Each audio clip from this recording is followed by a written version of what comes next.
कुछ अर्सा पहले intermittent fasting पे मैंने कुछ वीडियोस बनाई थी जिनका आप लोगों की तरफ से बहुत अच्छा रिस्पांस आया, लेकिन उसी रिस्पांस के साथ साथ एक जो सवाल बार बार पूछा गया मुझे इनबॉक्स में और पर्सनल मैसेजेस में, वो ये था कि ऐसी कौन सी चीज़ें हैं जिससे हमने fasting period of intermittent fasting में पूरी तरह से इग्नोर करना है या नहीं इस्तेमाल करना। तो ये वीडियो आज उन 3-4 चीज़ों के बारे में है जो आपने fasting window of intermittent fasting में बिल्कुल भी इस्तेमाल नहीं करनी। इसमें सबसे पहले तो आ जाते हैं कैलोरी कंटेनिंग बेवरेजेस, यानी ऐसे तमाम मशरूबात जिनमें कैलोरीज ज़्यादा होती हैं। इसमें आपके मीठे जो शरबत हैं वो आ जाते हैं। आजकल गर्मी का मौसम है, बहुत सारे लोग मीठे मशरूबात के शौकीन होते हैं, तो उनका इस्तेमाल नहीं करना। फिर इसमें जो कोलाज आपकी आ जाती हैं या आपके सॉफ़्ट ड्रिंक्स आ जाते हैं, उनका इस्तेमाल भी बिल्कुल नहीं करना। तीसरे नंबर पे आपने जिस चीज़ का इस्तेमाल नहीं करना वो है कि क्रीम वाली कॉफ़ी का इस्तेमाल नहीं करना। हम क्रीम वाली कॉफ़ी का इस्तेमाल करते हैं, साथ उसमें चीनी भी डाल लेते हैं, तो इस तरह की ड्रिंक्स का इस्तेमाल नहीं करना।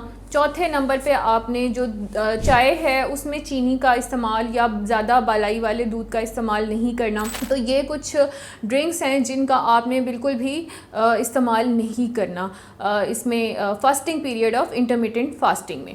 अब दूसरे नंबर पे आ जाती है फ़ूड की बात। तो फ़ूड तो मैंने आपको पहले ही बताया था कि जब fasting period of intermittent fasting है जिसकी मुख्तलिफ विंडोज़ होती हैं, तो फास्टिंग का जो पीरियड है उसमें सॉलिड फूड का इस्तेमाल बिल्कुल भी नहीं किया जाता।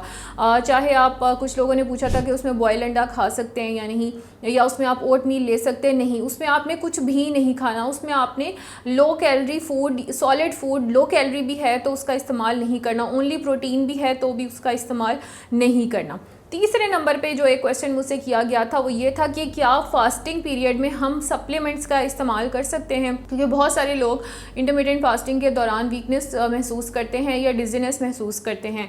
तो उन्होंने ये सवाल किया कि जब हम वीकनेस फील कर रहे होते हैं तो क्या हम during fasting hours of intermittent fasting supplements ले सकते हैं। जैसे हमने घर में मुख्तलिफ सप्लीमेंट्स रखे हुए होते हैं, मुख्तलिफ तरह के मल्टीविटामिन रखे होते हैं, जिंक या मैग्नीशियम के सप्लीमेंट्स रखे हुए होते हैं एंड सो ऑन।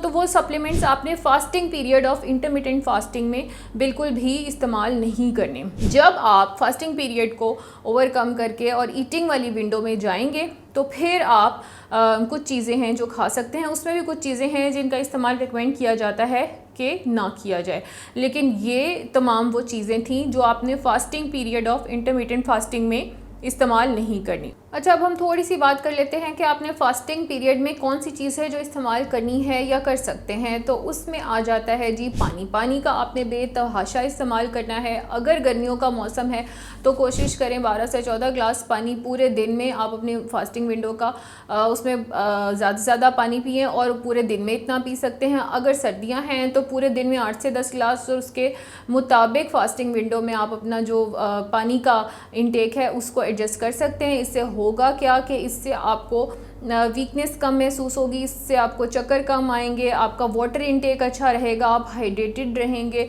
आपका जो जिस्म है उसमें पानी की कमी कतई नहीं होगी।